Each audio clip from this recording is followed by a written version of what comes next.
morning again. Good morning, Silver. It's just lovely to see. Just want to thank Brother Rowan for his sharing his burdens with us.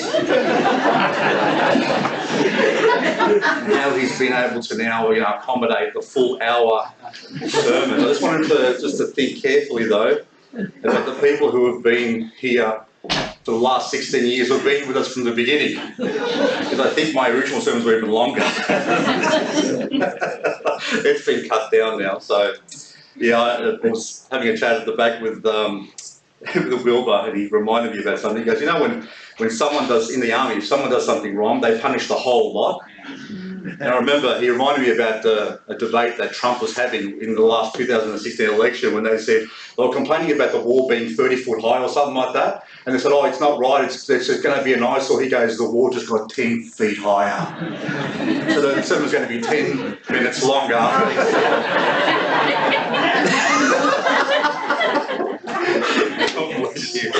All right, let's open up our Bibles to Matthew chapter 7. All right, I won't do it, Rowan. Matthew chapter 7, verses 1 to 6 this morning we focused on.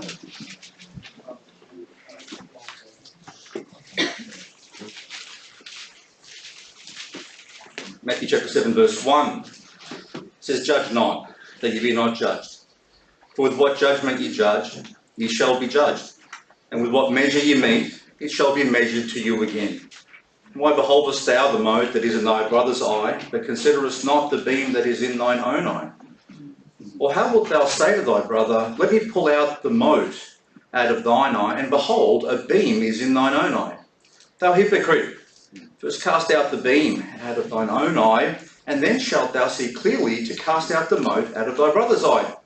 Give not that which is holy unto the dogs, neither cast ye your pearls before swine, lest they trample them under their feet, and turn again and rend you." Let's go to the Lord in prayer, commit this time to Him.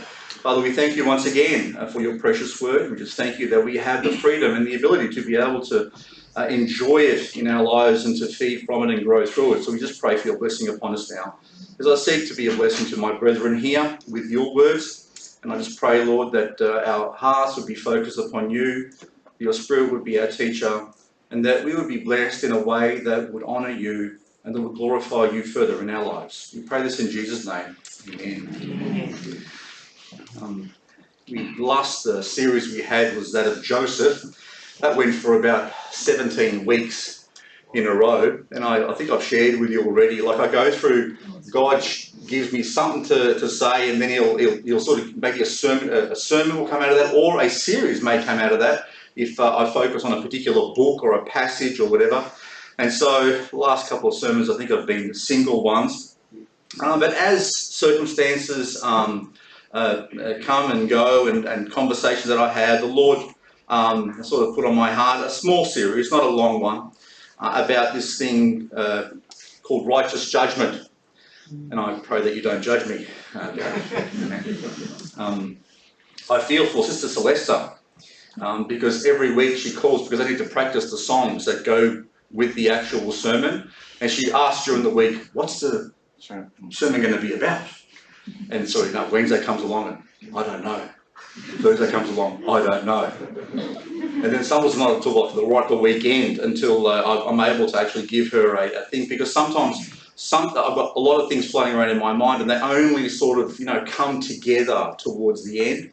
And this is one of those things which sort of accumulated during the week. But now, when all the verses were popping into my mind, when I put them down on paper, I realised there's more than one sermon in this. And because my limit is 1 hour, I don't spread it out I'm going to milk this one for a while, Robert. Don't worry about it. Okay, so we're talking about judgment.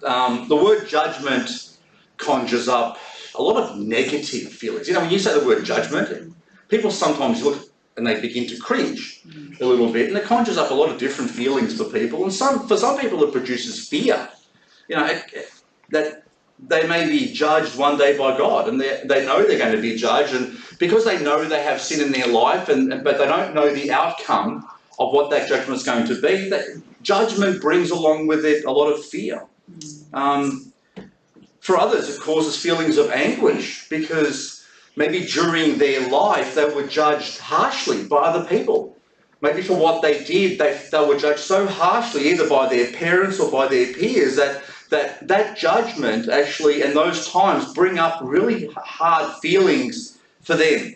They remember times when maybe they were ridiculed or belittled because of what they did, or maybe something they said that was wrong, and they were, they felt bad about it. I mean, some of the challenges we have these days with teenagers is if they're afraid to say something wrong because they can be judged by their peers quite harshly. So for them, the word judgment or judging brings along with it pain. Still for others, when you speak about the word judgment, it brings along with it the fear of judging or being overcritical of other people, and they think and they cringe because some people they've seen in their lives are so critical of other people and so judgmental that they fear to judge anything at all. And they say, oh no, I can't judge about that, or I can't have an opinion about that, and so they leave the whole thing go. The frustration you see sometimes, there are certain videos that they show on YouTube about certain women in particular that get very angry with other people, and they video these things, and the whole thing is it shows them being overly judgmental about other people, and unfortunately they've been given a name. Their name is Karen, for those of you who know it. As being the epitome of someone who is over judgmental or over critical of other people. And my apologies to anyone who's named Karen, because that means that they're going to be judged now simply because they've got the same name. You know, when they created social media, the idea was it was going to be able to help people connect more easily with each other, especially people that are overseas and friends and family and that sort of stuff there. And the idea was that people were going to be, because this communication, the information that we have was going to flow around so evenly to everyone, that the world was going to be a much better place because people would understand each other more, because I can hear your side of the story, you're going to hear my side of the story, you're going to sympathise with me, and I'm going to sympathise with you, and the whole world was going to eventually, be arm in arm singing Kumbaya together. Well, it hasn't exactly worked out that way, has it? Because social media has actually brought out the worst aspects of people in many cases. And what they've done is that people become so entrenched in their position, they only get feeds from things that they agree with. And so those feeds end up becoming more and more entrenched, and they don't hear about other people's opinions. And so you have what are called bubbles, okay? Bubbles all over the place, where people are happy living in those bubbles, but if they get any information from another bubble that doesn't agree with their bubble, all of a sudden they get angry and they get frustrated, and some people become very anxious. There are some people who are still locked up in their homes, okay, because they fear to go out.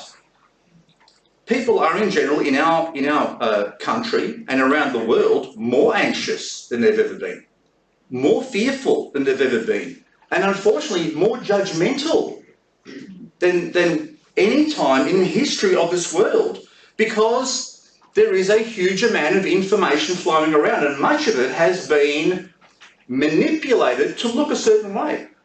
They can manipulate, for those of you who've done maths and understand statistics, you can manipulate statistics to say almost anything you like, based on whatever premise you want to start off with. And this is the unfortunate what's going on in the world today. There's a lot of information going around, but a lot of it's being filtered in a particular way to make the other side look bad. And so you have this anxious anger that keeps on growing in the world because the other side's obviously wrong. Why can't they see it? We have all the information on our side, and so they look like fools, and the others, one group keeps calling the other side fools and sheep and whatever else you want to call them, and then the other side said the same thing about them, which is a sad thing when you think about it really. The Bible does condemn certain types of judgment, okay? And I say certain types of judgment. It condemns hypocritical judgment. okay, which is what we'll look at today. It condemns harsh judgment, if you're overly harsh on other people. It condemns self-serving or self-exalting judgment. In other words, when you judge someone else, you put yourself above them. So it condemns that type of judgment. It condemns subjective judgment. In other words, my opinion is better than your opinion. The Bible also condemns ignorant judgment, quick judgment. It also condemns rash judgment, and so on. And so this series is probably, if I had to give an estimate, probably around 3 sermons. But the idea is we get to a point where we understand what righteous judgment actually is. And we're able to separate righteous judgment from unrighteous judgment or fleshly judgment. So let's have a look at this thought for a moment. While most of us here, and I'd say every one of us here, would automatically accept that the judgment of God is always correct. Would that be true? Yeah, okay. When it comes to other people judging us, that's another story. It's hard, isn't it? When you get judged by someone else, all of a sudden your back gets up. It's a challenge, and it's a challenge for every one of us. No one likes to be judged by someone else, and as soon as someone passes some sort of judgment, you automatically become anxious about that thing. Judgment is and has become a very negative term in our days. People find it difficult when they are judged by other people, unless you're the one doing the judging. Okay? Have you ever heard the phrase, "You've got no right to judge me"? Yeah. We've all heard the same phrase. We've probably used it ourselves in certain places.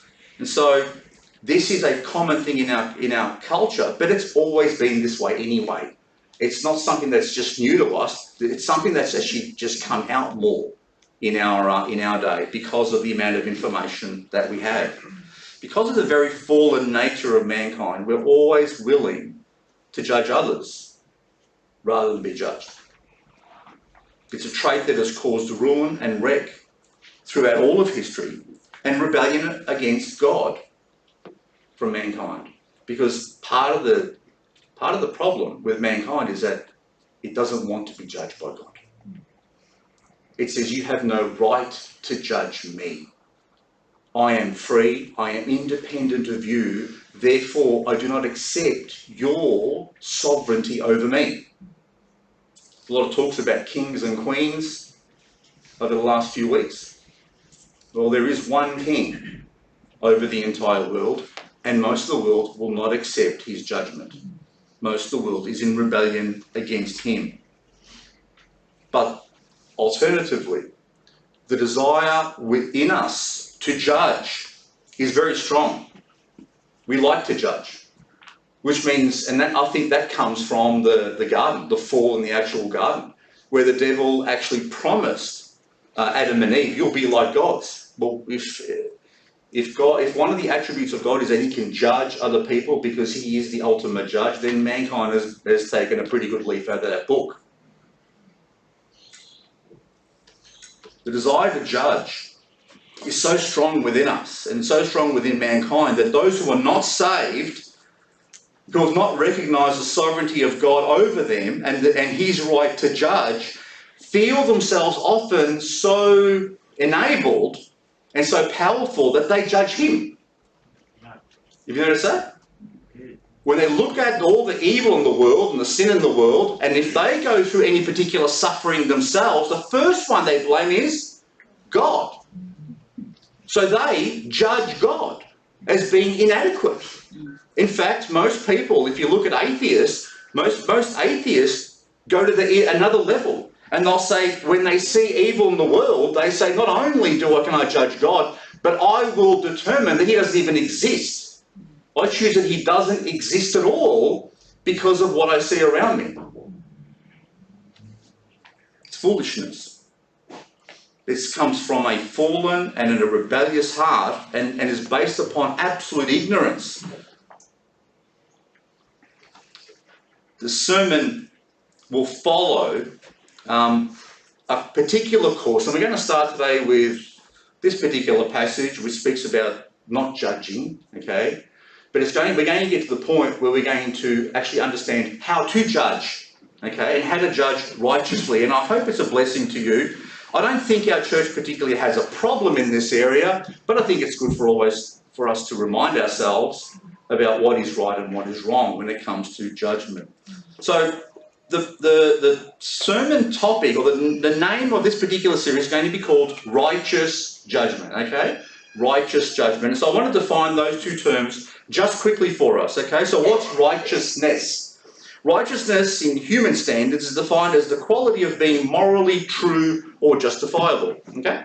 Morally true or justifiable. So justification is made according to conformity of behaviour with a regulation. So if a regulation says one thing or a standard says something, it's the conformity to that particular standard.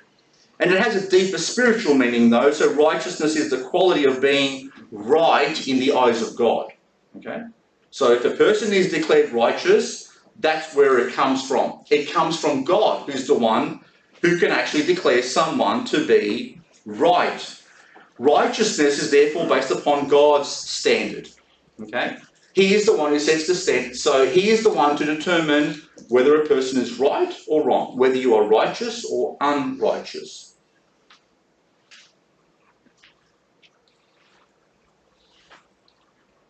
Turn with me to Isaiah chapter 33. Isaiah chapter 33, verse 22.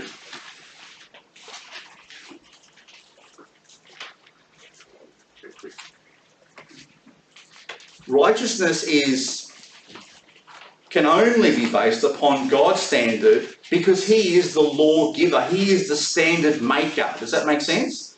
If my wife does quality assurance, so Mary is involved in quality assurance, and so there are if you want to have a particular type of assurance or a certification, whether it's ISO 9001, all the different numbers they have, right?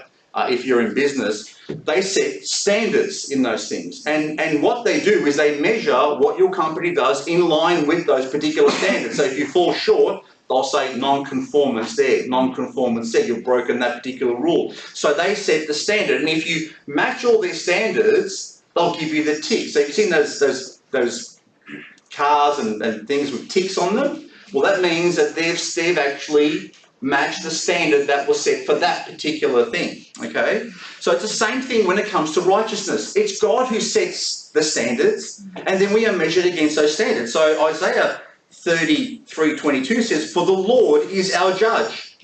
The Lord is our lawgiver. The Lord is our king. He will save us." So he is ultimately the king, the judge, the lawgiver. And he can judge us, and he has that right because of who he is. So that's righteousness, okay? So a person can be declared righteous because of their meeting God's standard. And it's God who declares a person righteous. Now remember, we are not declared righteous before God from the point of view of salvation because of what we do. Because according to the Bible, everything we do is like filthy rags before God. So God had to give us the righteousness of his Son, what's called the imputed righteousness. Something I didn't earn, something I didn't deserve, something I still don't deserve. What ended up happening is Jesus lived the perfect life. He met all the ticks. When it came to the end of his life, he actually met every tick. From the beginning to the end, he did not fail once in his life. And so what happens to the believer is not only God takes away all my sin and puts it on him on the cross, but then he takes all his righteousness, all the ticks, and he says, there you go, there's the tick. You match. And in God's eyes, we are declared righteous because of what Jesus did. Okay? That's how God sees us now, believe it or not. And you might say, oh, but I don't feel. That's how God sees you. That's how God sees you because of the imputed righteousness of Christ. So what is judgment then? So judgment, on the other hand, is a decision or an opinion. I'll give you three definitions just from the internet. A decision or opinion as of a court given after careful consideration.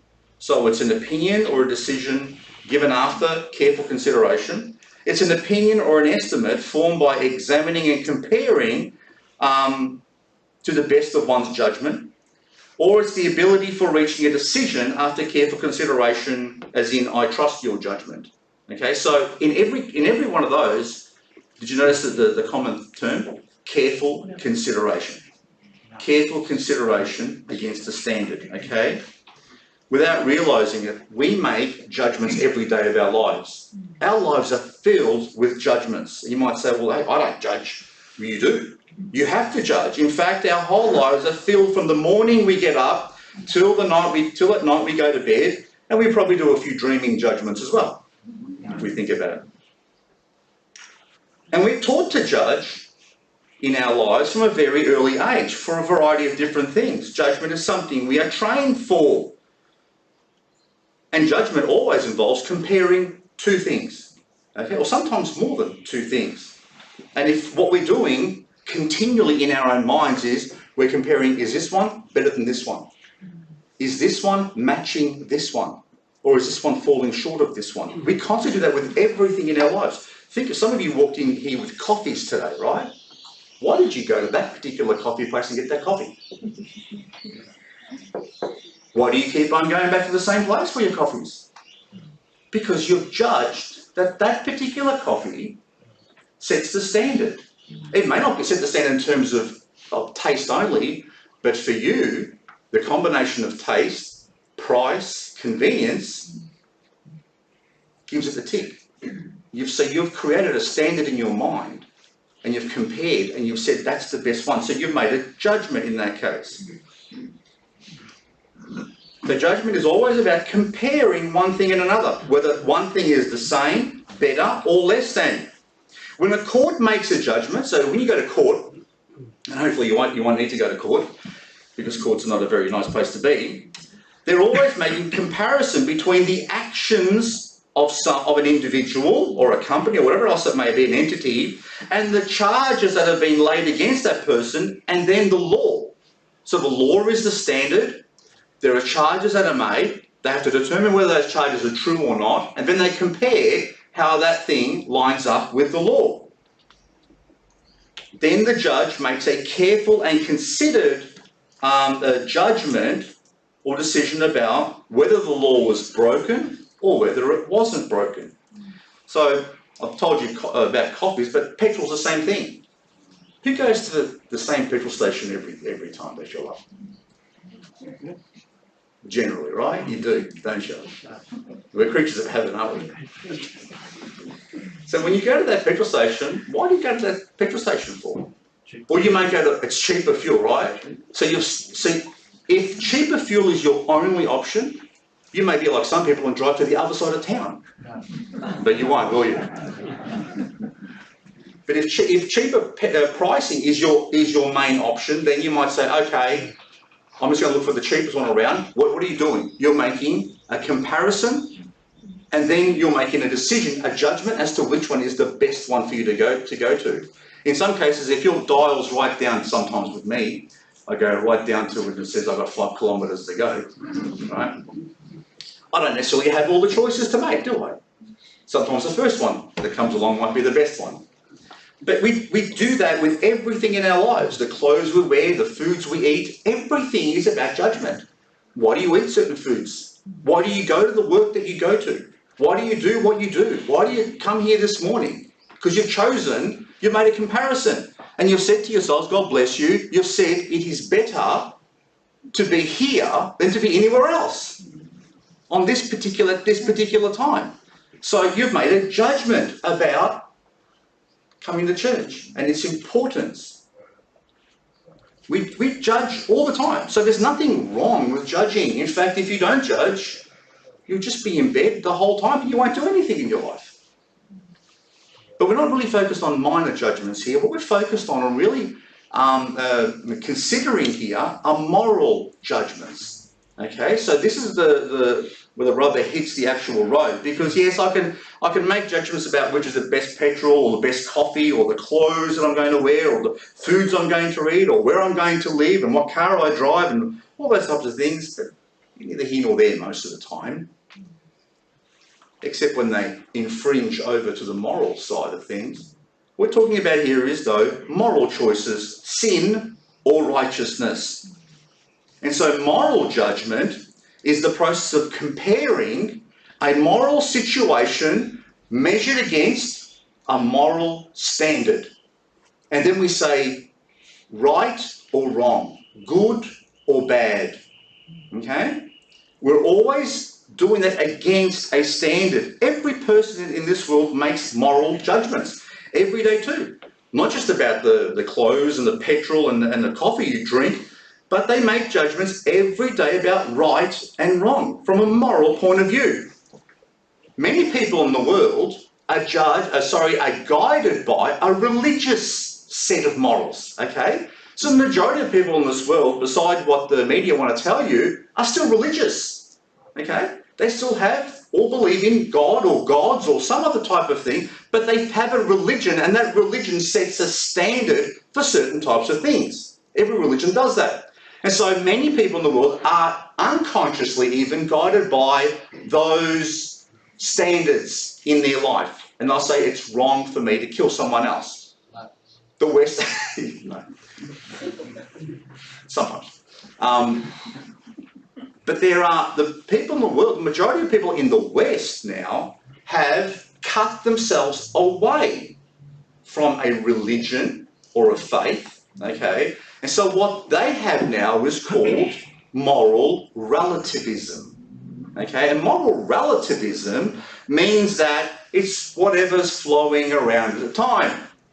So that's why we're seeing such a change in our culture, because our culture, the US, Australia, Canada, England, much of Europe, New Zealand, much of our Western world has cut itself away from the standard that it had for hundreds and hundreds and hundreds of years, which was the Bible, the Word of God. Okay? And that Bible, that God set the standard, okay? And that flowed through, whether it was a religion, whether it was Christendom, whether it was whatever, the foundations were still those things, okay? So if God gave us the Ten Commandments, much of Christendom, much of the world, Western world, still followed those things. But now it's cut itself away from that, okay? And what we've seen is an acceleration away from the standards that the God of the Bible has actually set. And so we have this rush headlong in a direction that is opposite to what the Bible actually teaches in many, many areas, whether it's homosexuality and homosexual marriage, all those types of things, and whether it's abortion, whether it's there's a myriad of things that the Western world is pushing away from because it's detached itself from a standard, okay? But ultimately, and the Christian maintains that the standard of right and wrong and good and evil is fixed. And it's fixed, whether it's today, whether it was 1,000 years ago, whether it was 2,000 years ago or 5,000 years ago, the Christian will say the standard's always the same. Why? Because the lawgiver is always the same. Because he doesn't change. He's a fixed point. And so everything is in relation to him. And so that's what the world doesn't have anymore. The world is floating around like you were floating around on a raft in the middle of the sea, okay? And you didn't have any fixed point to look at. You only could work out where you were based on someone else's raft, okay? And you'd say, oh, all right, we're 50 metres away from that raft over there. Whereas we say there is a North Star and we are in comparison to that, and that's fixed.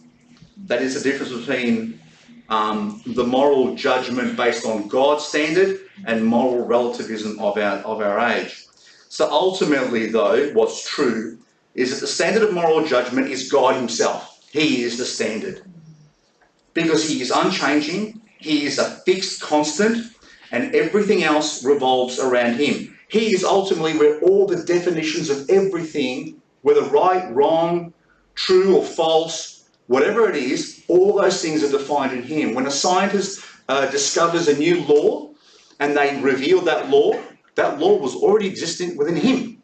He is the one who created the law, and that law exists because of him.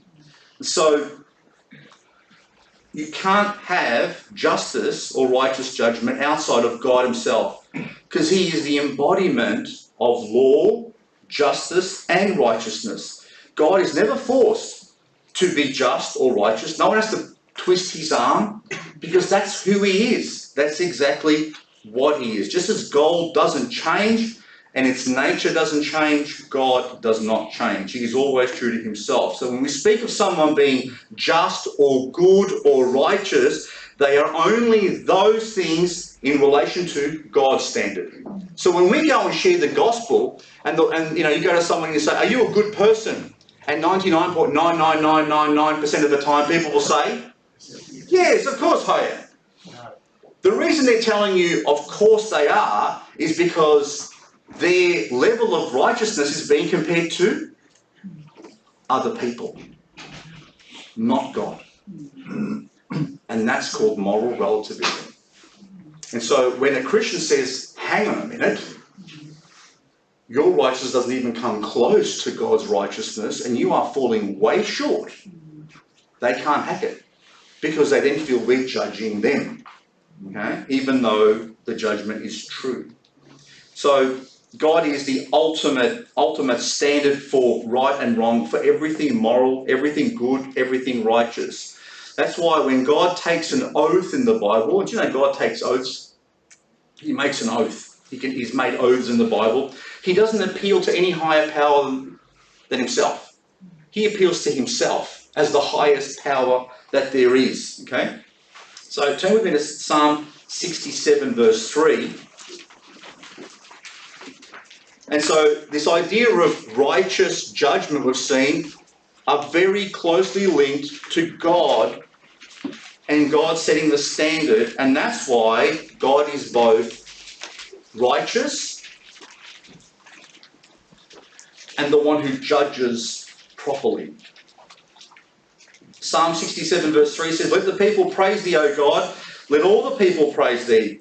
O let the nations be glad and sing for joy. For thou shalt judge the people righteously and govern the nations upon earth." Selah. So God judges righteously, and that's what we want. So that the goal of this thing is to learn how to judge righteously.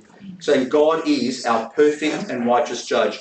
If we watch him, we can learn from him. The difference is, though, that God is the only perfectly righteous judge. Not me and not you. He is the only one. So we can't put ourselves in his place, because he is the judge. He knows all things. Remember I said to you, a judgment takes careful consideration, right? We can't have, in most cases, all the details we need to make a proper judgment.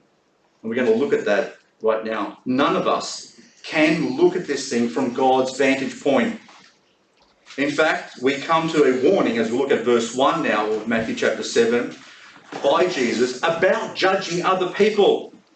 Because only God is a perfect judge, and the real question is, in what capacity are we meant to be judging, okay, or be over others? Or more to the point, how good are we at morally judging situations without messing things up? Because if we mess things up, if we judge wrongly, there is a warning here that we need to take very, very important consideration of. We are in danger of being judged if we don't judge correctly. So if something is a threat to you by you partaking in that thing, you need to consider very carefully whether it's worth for you to do that thing. Does that make sense?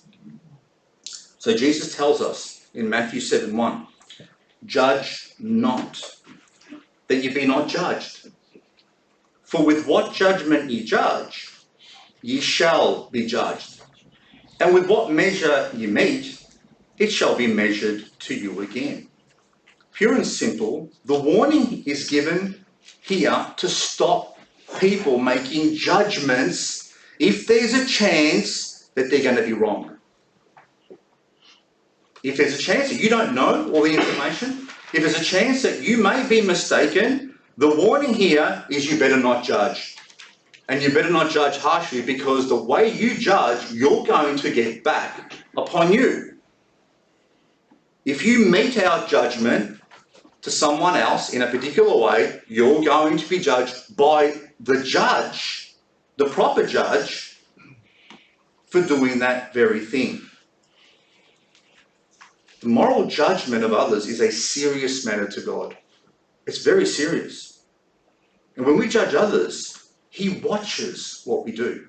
He watches our heart. He watches and knows our intent. He knows why we're judging in the first place. He also knows the consideration we've taken for those judgments. And on top of that, the angels are watching what we're doing as well, because they're learning not only from our triumphs and from our successes, they're actually learning from our failures too. Judging others on moral issues should be done with absolute care and certainty. Otherwise, we are inviting the judgment of God upon ourselves. No, I'd rather not try that. This is the way we should always approach the judgment of others, whether they are in the church or even when we are judging people outside of the church. The Apostle Paul tells us it's God who judges them outside the church. It's not our job to be judging people outside the church. And most of the time, we are warned about judging others because we have insufficient information, or information that is not correct. Only God has all the information. Only God knows the heart. The problem is with us is that we judge and we have emotions mixed up in it. We have self-interest mixed up in it. We have ego and pride mixed up in it. And we have a lack of information most of the time. So let me remind you here, before an earthly judge makes a verdict in a trial that will affect the life of the accused, possibly for the rest of that person's life, that will affect his family and all the people around him, and that will affect the lives of the actual victim as well, he or she must consider very carefully the evidence before them. Their decision will change the life dramatically of someone, okay? They don't hear just one side of the argument and say, oh, see, that you must be right. Guilty. No, they have to hear that side of the argument, then they're going to hear that side of the argument, then they're going to go back to that side of the argument and get an explanation from that side of the argument. They're going to hear both sides very, very carefully. They're going to examine the evidence. They're going to weigh that evidence up. And then they're going to deliberate on those points that they're not 100% clear about and get more information about those before they make a particular decision. They take their job very seriously because it affects the lives of people around them. And a wrong judgment may destroy someone's life who was innocent, or may set someone free who was guilty. So it's important they make the right decision. And it's not uncommon for a judge to take hours, days, weeks, and even months to make a final decision about something. So if this is true concerning earthly matters and earthly crimes of people commit one against another, how about us? How important are our judgments when it comes to God's things? When it comes to God's laws being broken? When it comes to things that believers do against other believers? How important are our judgments? I tell you, they're very important. Very important. God considers the judgments we make as very, very important because they affect other people's lives in ways that we can't even understand. And sometimes we are quick to make a judgment about someone because so-and-so told us something about him or her, and we write them off. And so for the rest of their days and for the rest of our days, we may dismiss that person, and so we have changed the course, the very course of their life. If it's true that judges on the earth are very deliberate and careful in their decisions, it should be the same for us. Is it right for a believer to judge another person before taking the time to consider all the sides and weigh up all the information before condemning someone as guilty? Of course it's important. It's very important. And it's not right if we don't do the same thing. It actually makes a mockery of God's laws and becomes what's called unrighteous judgment. Turn with me to Proverbs chapter 18, verse 13. Proverbs 18, verse 13.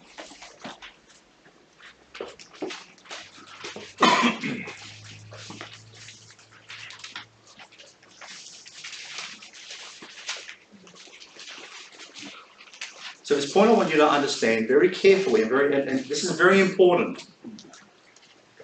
And Proverbs 18:13 says, he that answereth the matter, so he that comes up with a decision and a judgment about something, before he heareth it, it is folly and a shame unto him.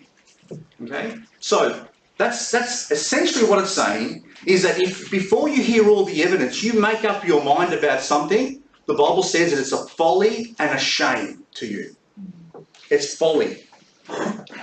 And it's shameful. And that's the same thing that Matthew 7 is really all about. It's a shame to make unrighteous judgment. So better not, if you can't do it properly. We should never judge quickly. That's the point here. Do not judge a matter quickly. Better to reserve your judgment than to judge quickly.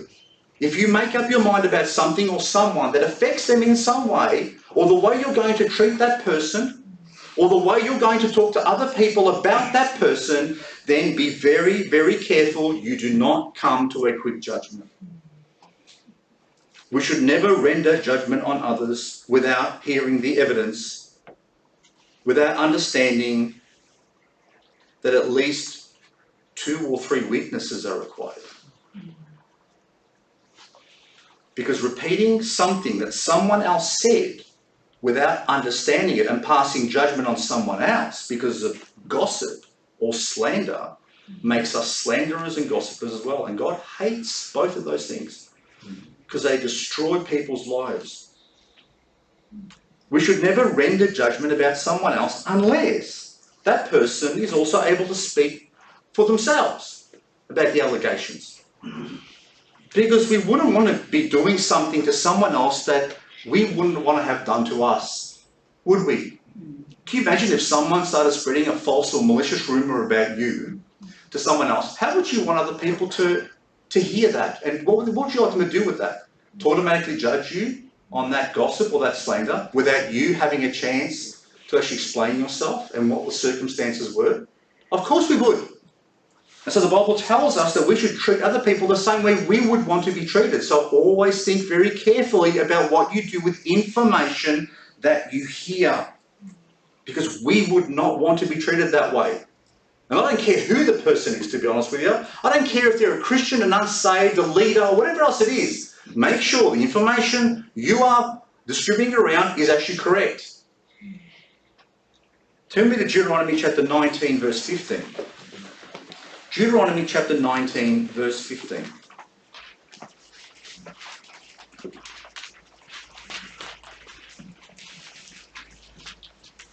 The priests had a very important job in God's economy.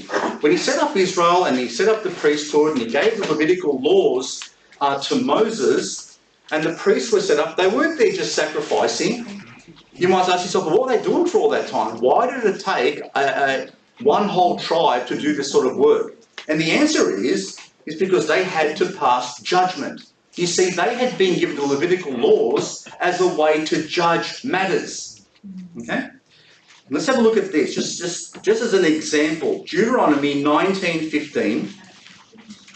Deuteronomy 19:15. Have a look at what they had to do to make sure that they were passing right judgment.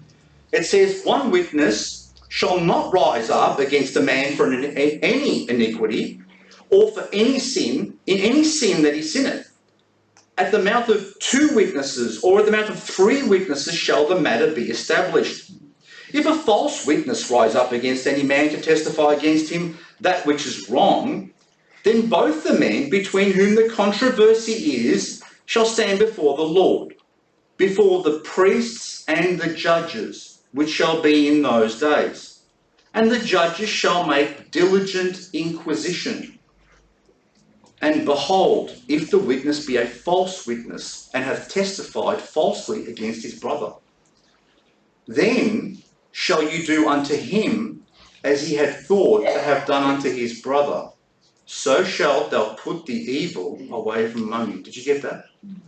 If someone wants to accuse someone else to get them in trouble because they hate them, the answer here is, well, if there's no witnesses to come, the priest has to, or the judge has to be looking at, weighing up all the evidence, because they can't just take the testimony of a person against someone else.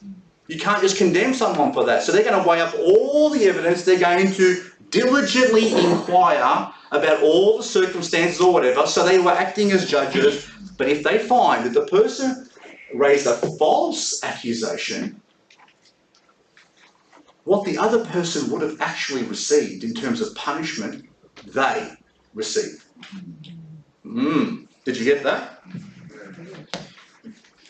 I reckon there'd be a whole lot of there'd be a whole lot of false accusations that'd be gone in our culture if they were going to receive the condemnation that the other person would have got. Because you'd be very careful about raising something if there was a chance that you were going to be caught out doing it. But that's why you need multiple witnesses. And God takes this thing very, very seriously. And the priest had to inquire diligently. It wasn't something they did on the spot. They would take time for that. They take all the information they could from that before they ever, if they did, make a particular assessment. The point being that the evidence, the witness testimonies, and the careful consideration were all very important because the priest had to render a just judgment. They were representing God in this whole thing. Now, what does the Bible say that every believer in this world is? A priest. Did you know that you're a priest, according to the Word of God? We have a very important job to do. We are to, what the priest was doing, he had to stand it in God's Word. If someone made an accusation against someone else, he would have to line that accusation up with, was a law being broken in God's Word, God's standard? And then he would have to determine whether it indeed was broken. And he'd have to do that very carefully because rendering judgment on that person affected their entire lives. And so the Bible calls us priests. You know why? Because God has put now his standard within our hearts. His Holy Spirit lives within us. And we are his representatives on the earth. So when we make judgment, we best understand that we are judging on his behalf. If we judge unrighteously, then we tarnish his reputation. Okay? So, look at 2 Corinthians 13, verse 1 with me. Because this is not just something that happened in the Old Testament, but also something that was carried into the New. 2 Corinthians chapter 13, verse 1.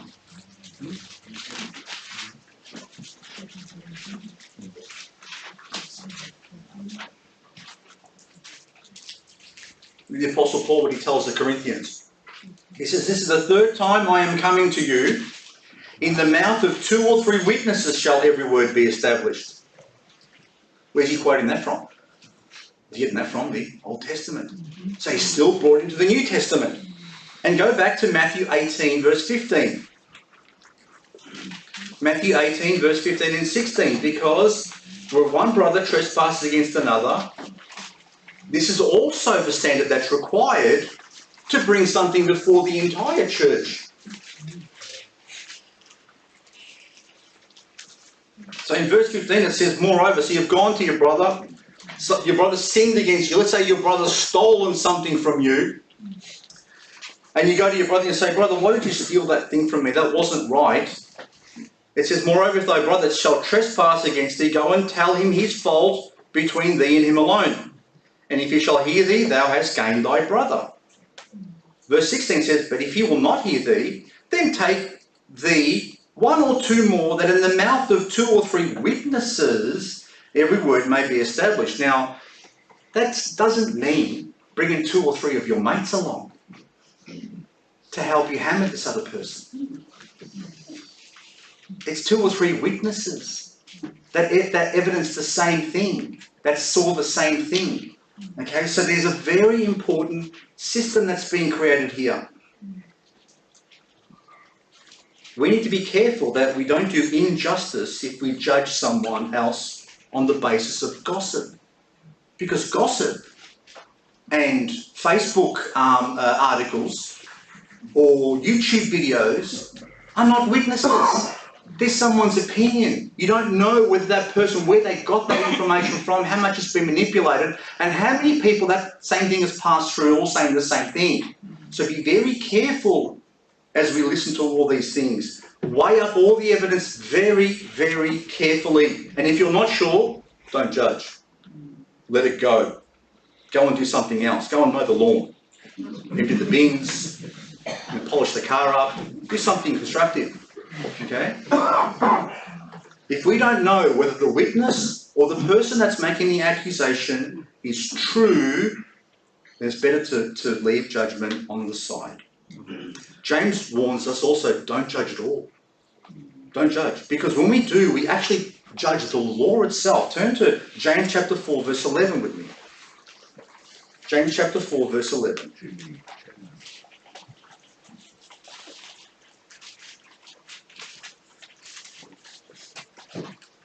We'll look at two verses there. James 4:11.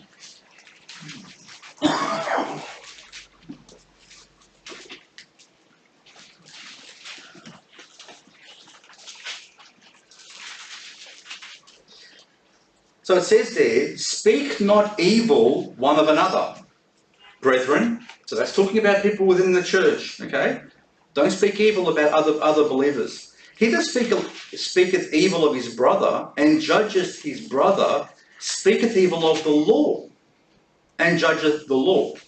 But if thou judge the law, thou art not a doer of the law, but a judge. There is one lawgiver who is able to save and to destroy. Who art thou that judgest another? So he's saying, well, we're not called to be judges of each other. What we are called to do is to be law followers, to be the ones who encourage the law, to follow the law. He says, don't speak evil of your brother. If you speak evil of a brother, it means you've passed judgment already, correct?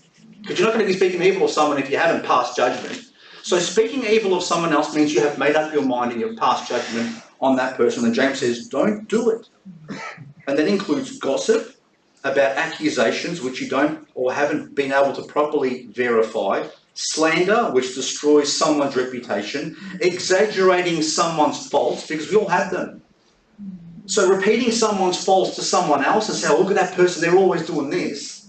When you have the same type of problem, it becomes an issue. Exaggerating other people's faults to make them look worse is judgment, is unrighteous judgment. Spreading the knowledge of someone's faults to others when other people didn't know it is unrighteous judgment.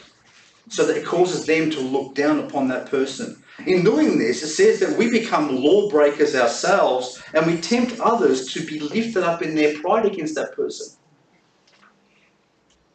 On top of this, James says, you might find a stranger way to say it, but we judge the actual law. You know why?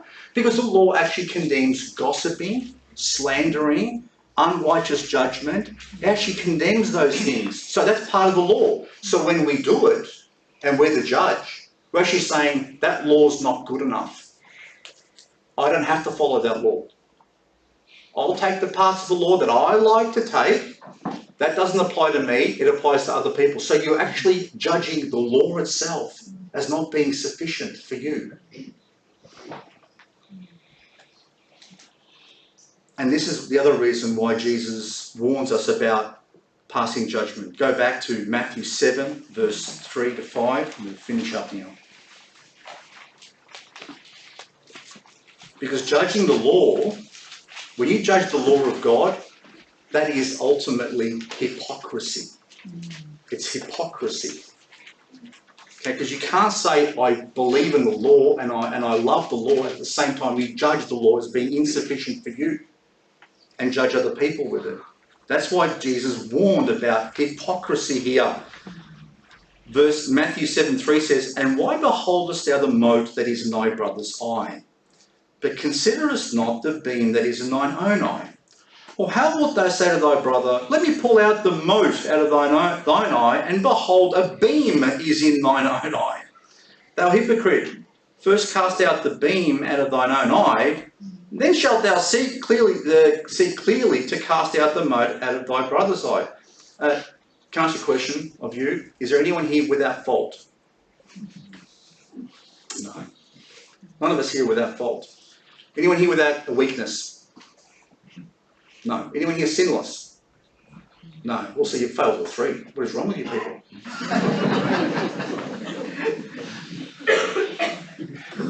truth of the matter is that if someone's weak in one area and I judge them on that area and I say, look at that person the way they are, and I forget that I'm weak in this area, that makes me a hypocrite.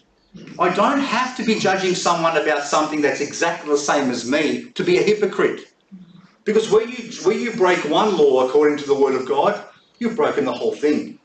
So where we struggle in our obedience to the law, and we're trying our best, we can't point out other people's weakness and say, look at that person. How dare they do this or that? And then we pass judgment upon them. That makes us ultimately a hypocrite. And we need to be very careful about it. And Jesus says, how on earth can you be seeing the faults in someone else's life when you've got a beam stuck in your eye? Not just a little speck. You're saying, hey brother, look at the speck you got there. That's bad. Let me judge you on this. And Jesus says, hang on a sec, how can you do that when you can't see at all? When a person judges someone else and is engaged in law breaking as well, they become a hypocrite, the Bible says. A hypocrite is someone who clearly sees the faults of others but don't see their own faults and are blind to them. And so sitting as judge makes a mockery of the law of God and God's righteous judgment, and it's best not to make judgment. So would you not trust the judgment? Would you trust the judgment from an unrighteous judge? Let's say you were going to court and you knew the judge was corrupt and he could be paid off, and the fellow had a reputation of being corrupt. Okay, would you feel confident going to that judge? Or what about if that judge was doing the same thing? The judge was known to be, for example, a murderer or something, and he was judging on murder. Would you be confident that judge is... No, you wouldn't.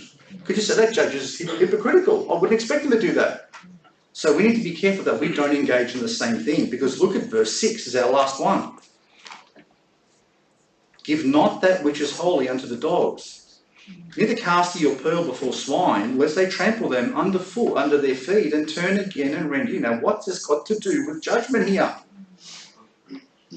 It's because you wouldn't go to a judge who's ungodly. You wouldn't give him the responsibility to be a judge if he was a law breaker already. Does that make sense? You can't be a policeman in this thing if you've got a criminal record. Is that right? Why? Because if they've got a tendency to do that thing and they're known for that thing already, you can't trust that person in that thing. So you're not going to give the responsibility to a judge to be a judge when they're a lawbreaker themselves, when they've got a criminal record as well. And Jesus says, don't take that which is holy, the law of God, which is the determiner that all men on the face of the earth are actually well short of him, and use it in an unlawful way. Don't take that which is holy, give it to people. And do you remember this guys called the Pharisees, the Sadducees and the scribes? Have a think of what they were doing. They were taking the law, condemning everyone else, making it harder for them, and while they were doing the same things. Remember the yeast of the Pharisees that Jesus warned his disciples about? It was hypocrisy. Because they judged everyone else, but they did worse than that.